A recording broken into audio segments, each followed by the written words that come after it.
கர்த்தருடைய பரிசுத்த நாமத்திற்கு ஸ்தோத்திரம். இன்றைய நாளுக்கான தேவ வார்த்தை வெளிப்படுத்தின விசேஷம் 1ஆம் அதிகாரம் 5 மற்றும் 6ஆம் வசனங்கள். உண்மையுள்ள சாட்சியும் மரித்தோரிலிருந்து முதற் பிறந்தவரும் பூமியின் ராஜாக்களுக்கு அதிபதியுமாகிய இயேசு கிறிஸ்துவினாலும் உங்களுக்கு கிருபையும் சமாதானமும் உண்டாவதாக.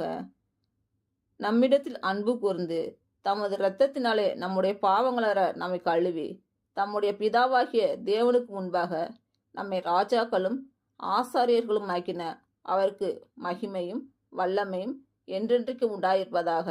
ஆமேன். இன்று பிறந்த நாள் மற்றும் திருமண நாள் காணும் அனைவருக்கும் இயேசு கிறிஸ்துவின் நாமத்தினாலே வாழ்த்துக்கள். கர்த்தர் உங்கள் பலவீனங்களை மாற்றி உங்களுக்கு பலத்தை கட்டளையிடுவாராக. கர்த்தர் உங்களையும் உங்கள் பிள்ளைகளையும் உங்கள் பிள்ளைகளின் பிள்ளைகளையும் ஆசீர்வதிப்பாராக.